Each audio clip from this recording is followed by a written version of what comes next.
Hello, everyone. Thanks for checking out this special episode of Really Dicey. This is Manny, and I am here with. Meric Moir. Hello, that's my name. My pronouns are he/him, and I'm excited to be here. Excellent. And I can't wait to talk to you about Achtung Cthulhu, Shadow of the Crawling Chaos, which you have written. Yeah, this was a really fun project. This was the most recent one that I've worked on for Achtung Cthulhu, but was it the most recent? But I'm currently working on another one as well. So more coming. So let's start at the very beginning. What is this adventure about? Yeah. So Shadow of the Crawling Chaos it's a sort of semi sequel to a different one called Operation Marseille. But you don't have to have played Op Marseille to play Shadow of the Crawling Chaos. They're completely standalone. It just reuses a couple of characters and sort of like tells a little bit of additional story that I've got kind of growing in the back of my mind. But this particular adventure, the agents are sent to the Caribbean, uh, and they need to recover a magical artifact from uh, American soldiers. American soldiers recovered it. Your job is just to go and get it. But in the process of doing that, you get wrapped up in a murder mystery and some very exciting, like off the wall mythos stuff. How did you get involved in making this project? This was my third big adventure for Achtung Cthulhu. I did Op Marseille, and then I did Operation Vesta, and then Shadow of the Crawling Chaos. And in between those, I worked on one of the Halloween horrors thing. I contributed to um, the Serpent in the Sands, and I let's see. I did write an adventure for D-Day, one of the first adventures in D-Day. What am I missing? Obviously, I'm missing Vive la Resistance, the resource book for playing resistance fighters behind enemy lines. That one was all me. So that one was super cool to work on. I've been doing Achtung Cthulhu missions and writing for the last 2 years. Been a lot of fun. This one was an idea that I had pitched a couple of times, and every time I pitched it, it kind of became a little bit different until John Houlihan, who runs the line for Achtung Cthulhu, was like, "This is the right time. This is the right pitch. Let's go ahead with this one." If I may ask, what was the first ideas? What were you thinking originally? Yeah, so one of them was so I really wanted to do an adventure in Jamaica. My mom was born and raised in Jamaica. My family is Jamaican. And I was like, you know what? I really want to explore what it looked like during World War II. And I want to bring in all of the cool, like supernatural and horror and magic things that I really love. Um, and so I wanted to do something in Jamaica. And my first pitch was let's have majestic agents going to Jamaica to recruit uh, local magic users. Let's do that kind of story. And it's like, well, that doesn't, it's not kind of great, and let's not do that. Okay, no worries. I had another idea that involved deep ones in New Orleans, and some of those ideas moved into here, but it also wasn't as like uh, exciting as one of the other pitches in that batch, which I think became Operation Vesta. And I think those were kind of the two main ones. And then this was the third pitch where it was like, yes, let's do that. And kind of, and it's funny too, because it was actually a mishmash of two pitches, because Serpent in the Sands was just coming out and I had just seen Glass Onion. And I was like, you know what? I really want to do a murder mystery. Let's do like a down the Nile, uh, like Death on the Nile, Glass Onion kind of murder mystery feel. And John was like, well, we did just do Serpent in the Sands. Let's not continue to do that. Can you do that story in a different location? How about your Jamaica idea? And I'm like, done, let's do it. one of the reasons why I want to reach out to you is because I was excited to read this adventure and that it starts in Jamaica. Usually, when there's like World War II adventures, it usually always starts in Europe. For anyone that's maybe not too aware about what Jamaica was like during the 1920s, 1930s, and so forth, what can you tell us about this time of history Yeah. for Jamaica? Oh, it was a really interesting time. And like I got to research that and figure that out and then ask questions to my mom. I went over a couple of times and I was like, hey, so I'm workshopping this idea. What do you think? And she'd kind of adjust me. But uh, some of the really interesting things, it was a colony of Britain at the time. Jamaica didn't get independence until a couple decades later. And so there was this, white colonizer government. Uh, there was a lot of sort of resentment building. It wasn't quite there in the 20s, 30s, and 40s yet. That took another couple of decades before it really started exploding. Um, but it was there. And then on top of that, there's this like incredible mixture of multiculturalism with slaves who have been brought over but have been on Jamaica for generations, um, the British, but then also like people from India and China, and you get in Jamaican cuisine a lot of those like spices and flavors from all those different regions all mixed together, which is something I grew up with. And then on top of that, there's this fascinating uh, transition of religion, which ties into spiritualism and for an Achtung Cthulhu world magic, where there's like all of these religions from Africa, generally Western Africa, and they're combining with Baptist Christian beliefs in a lot of ways. And it just kind of becomes its own interesting new thing. And my family was part of that. My great uncle was a faith healer, and my grandpa, his younger brother, was. I mean, he wouldn't really call himself anything other than a magic man or something, but he didn't label it very much. But that was kind of my family. And then, as part of this research, I found out that a third one of their brothers was in the RAF. He fought in World War II as a pilot. Wow. Well, I actually don't think he was a pilot. I think he was. I think he was a gunner or something, but he was in the RAF. Were there any? So I know this. You mentioned this is your third adventure for Achtung Cthulhu, and of course you've written so much before. Were there any challenges in writing this adventure? Did you have come across any roadblocks or walls of any sort? Yeah, I had too many ideas, and I had a word count. And this one did end up going over word count. It's a little bit heftier because I was doing a really sort of ambitious idea where the first act is very much almost like a proto James Bond spy feel.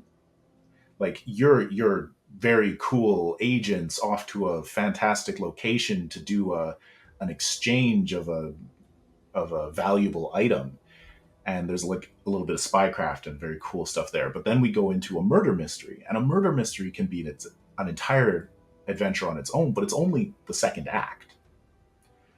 But then on top of that, I wanted to give GMs replayability and the option to do a murder mystery that was more interesting to them. So I gave three options: a simple, um, a more complex one, and then a very complex one. And like each one of those can be slotted into the adventure, and the GM can choose which one they want to run, which was a lot to manage.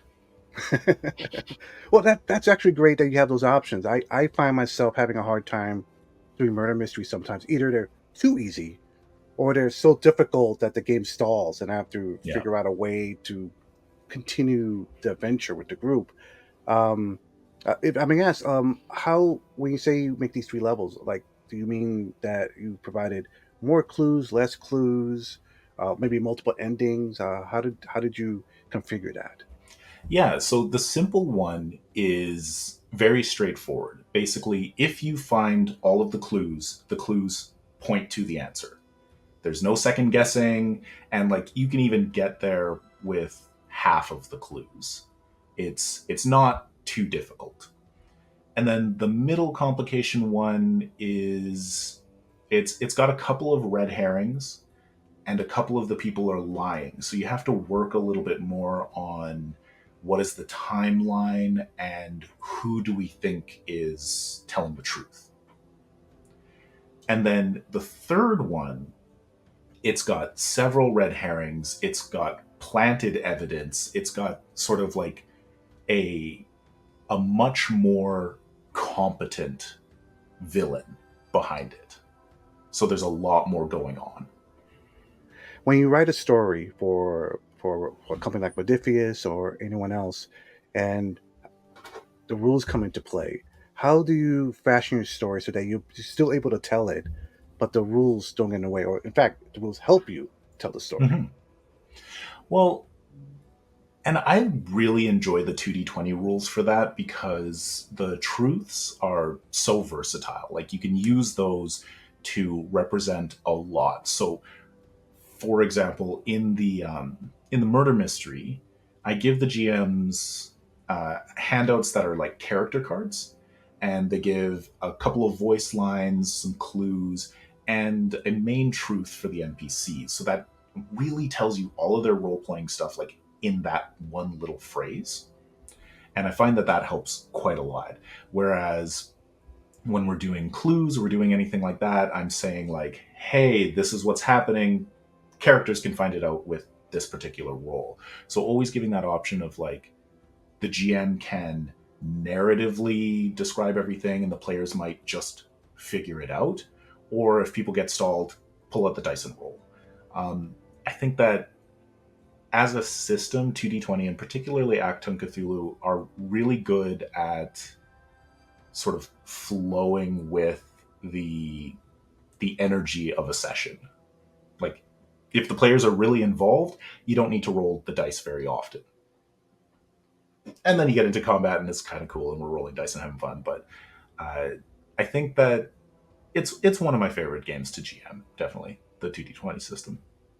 Oh, okay. Do you mentioned that you have so many ideas you couldn't fit them all in.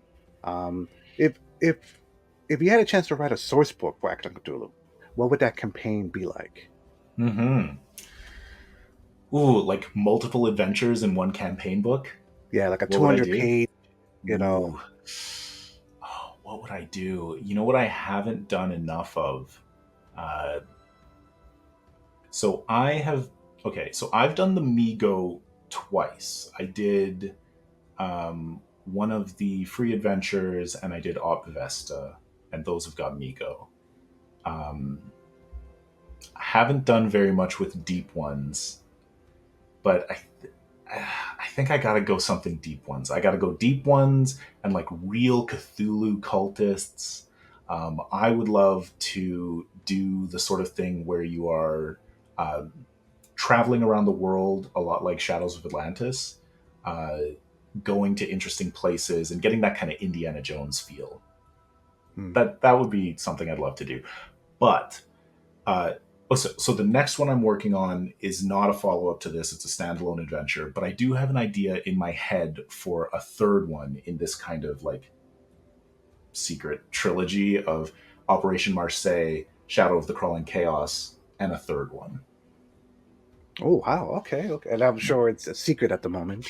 Yeah, I've kind of discussed it with John, so he knows where my brain is going, but it all depends on if the timing works out and if he's happy with the pitch. So Hmm. could be anything.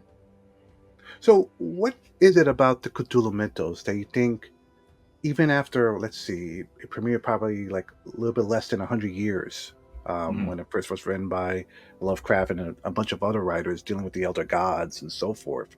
Um, why do you think even like I feel like the popularity for these eldritch beings is just increasing, not Yeah. decreasing? While other like horror figures from Frankenstein to Freddy Krueger are just sort of fading away, or at least Yeah. in the sense of like how terrifying they are. Hmm. Why do you think that is? Why do you think the Cthulhu mythos is just still going strong?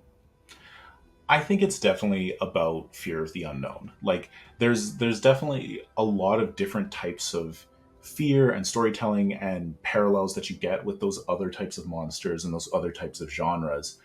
And I think eldritch horrors and things that you just can't fight are really core to a lot of humanity's fears. Like it's something that we share across culture and age and like uh, location and all of these different sort of things that makes it accessible to a lot of different audiences.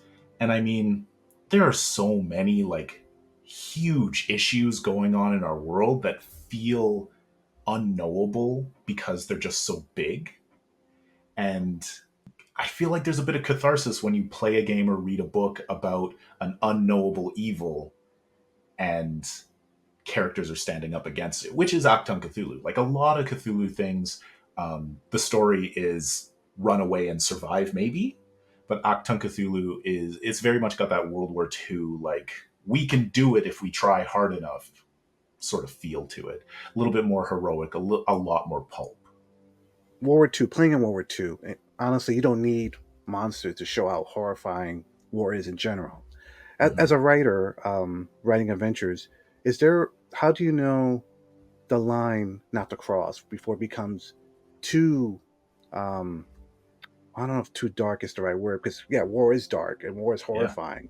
But when you're playing it, there's that place want to be more than themselves and fight the great evil. I know for myself, if I could play a game punching Nazis all day, that Yeah. I'm all down for it. Um, but do you come across that problem sometimes? Is there a line like okay, I can't cross this when I'm writing adventures, and how do you know it? Mm-hmm. You know, for my individual adventures, I pretty much stay away from that line because honestly, I'm not as interested in frontline war or those sorts of stories. I much prefer the magical, mystical sort of like side stuff in the margins.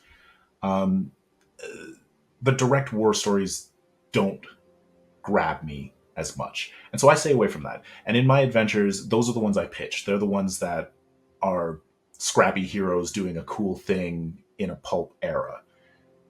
But when I was working on Vive la Resistance and when I was working on the adventure for the Darkest Day book, both of those had me go closer to those topics. Because when you're talking about resistance fighters in occupied countries, there's a lot of human horror there. The idea that, and this was so topical for me writing this, the idea that your neighbors are on the side of the Nazis and you are trying to do something else secretly, but if you're caught, you're killed. There's horror there that has nothing to do with Lovecraft. And so those are challenging topics. When it comes up in a role playing game, like I'm a huge proponent of safety and calibration tools. Every one of my games uses the X card. We're like, hey, we're feeling uncomfortable. Let's stop this, change it, and so on. I don't think that there is one right answer because everybody's comfort levels are going to be different. For me personally, I had to like pull away and decompress from a couple of them. One of the one-page adventures that I wrote for Vive la Resistance was a museum scene where Nazis are at a museum and they're auctioning off stolen goods. And it was so upsetting to me that this was a real thing and this horrible thing had happened. I was like, ooh, I've I've shown this very well, and we've got a cool adventure where you're in there stopping this, but I need to take a break because they're heavy topics. In a similar way, the adventure that I did for Darkest Day, Operation Red Herring, we did a character sort of inspired by Hans Landa from the Inglorious Bastards movie. And so just a really oily, smarmy, like SS officer. And he has this occupied French town completely under his thumb.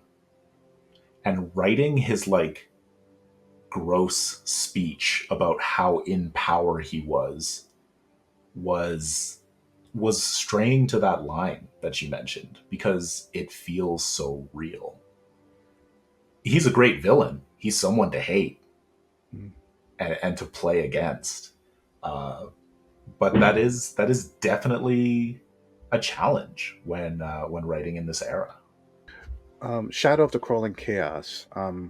If there was any difficulty I have running Achtung Cthulhu adventures, is the preparation and research involved Mm. for each adventure. For example, Shadow of Atlantis, great adventure. We're still in the middle of it, but I had to slow the game down a little bit because we're jumping from one place to another, and from Austria to Rome to Cairo, all three major areas culture of that time. I have to research about um, which each city was dealing Hmm. with during that period. Like for Shadow of Atlantis, Austria was occupied by Germany, and it wasn't oh, we fought against them. Like they welcomed them in, which is Yeah. to me crazy.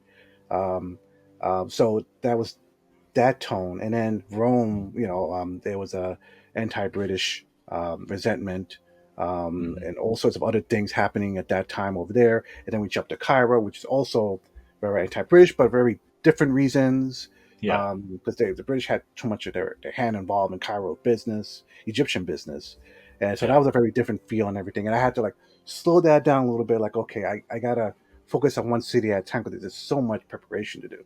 So, Hmm. concerning your adventure, how much preparation should one prepare for, if that makes sense, Yeah. for your adventure? Well, I don't think there's a lot of preparation necessary for this particular adventure.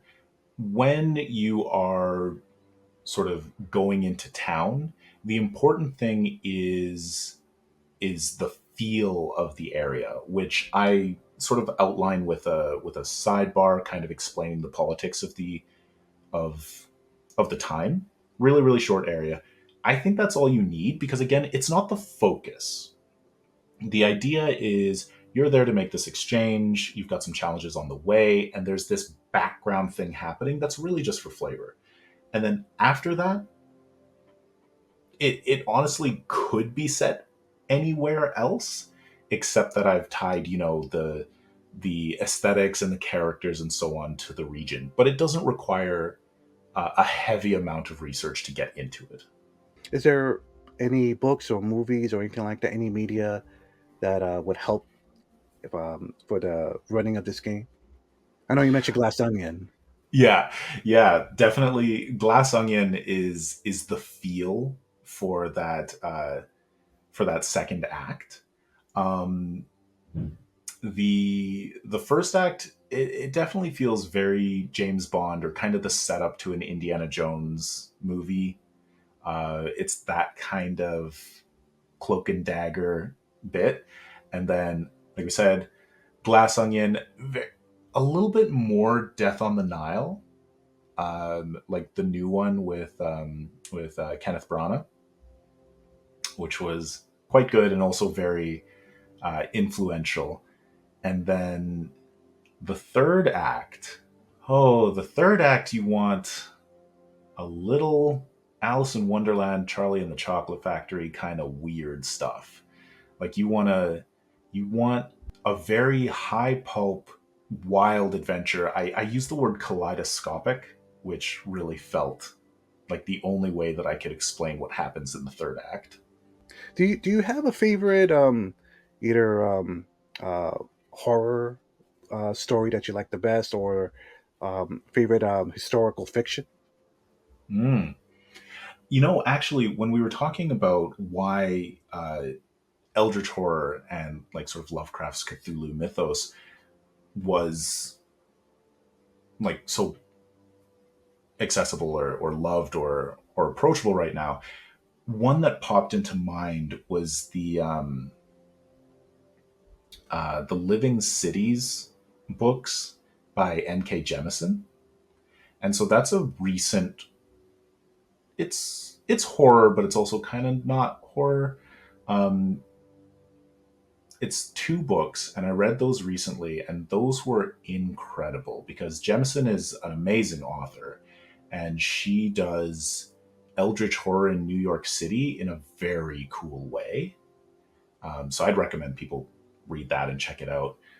For I don't read too much in the way of historical fiction, but a lot of my Achtung Cthulhu is um, informed by The Mummy. Love that movie. Mm. Yeah. Well, that's great. I didn't realize there was a book that dealt with eldritch horror in New York City. I grew up in Oh, New York City, so anything dealing with horror in the city in some way catches my attention. it's really cool. Strongly recommend it. It's The City We Make and then The City We Became, I believe are the titles of the two books, by N.K. Jemisin. And yeah, you should check it out. There's some pretty cool things in there. All right, excellent, excellent. Is there anything else about this adventure that I haven't asked you about that you wanted to share? Mm.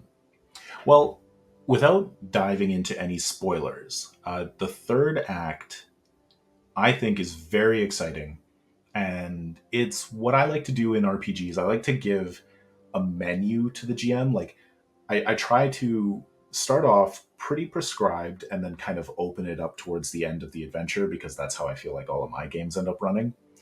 And so in our third act, we've got kind of a kickoff and a conclusion. And in the middle, we have a whole bunch of different options that you can throw at your players, depending on what you think they would like or what would work for the particular, I don't know, length of your session at that point. Like, you're in Act 3 and it's the end of the night. You don't want to start a combat. So let's do a skill challenge or something instead.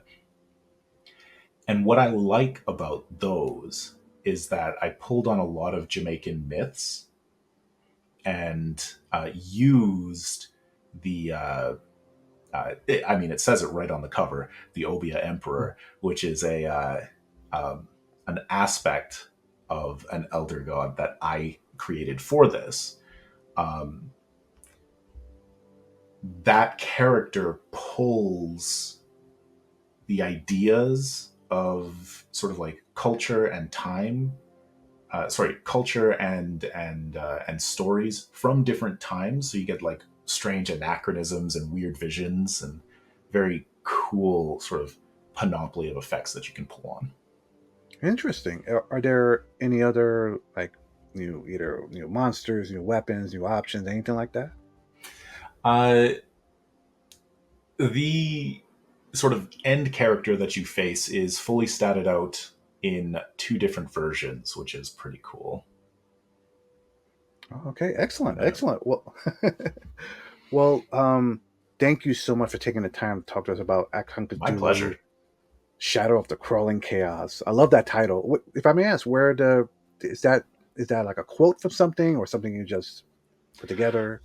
That was the name of the pitch. I just said, Shadow of the Crawling Chaos. This is what we want. And for people who are, looking at this, seeing the Obia Emperor, the Crawling Chaos, yes, we're talking about Nyarlathotep, uh, one of the coolest sort of villains that we have in Cthulhu.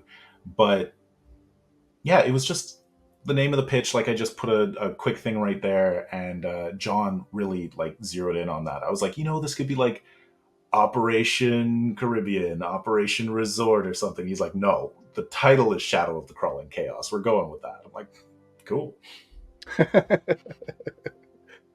One last question. Yeah. Um, if you were making a character for this adventure, who would you Hmm. make? Who would I make for this adventure? I would make probably uh, someone a little. I want to say like sporty and like a little bit of a himbo, somebody who isn't going to get all of the nuances, but is going to be able to contribute a lot to the running around sort of Scooby Doo esque parts. Uh, Particularly because in one of the first scenes, you have an opportunity to play a tennis match.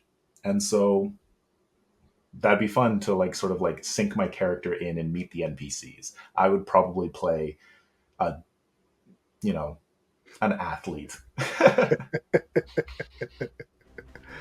Awesome. So this is available through Drive to RPG.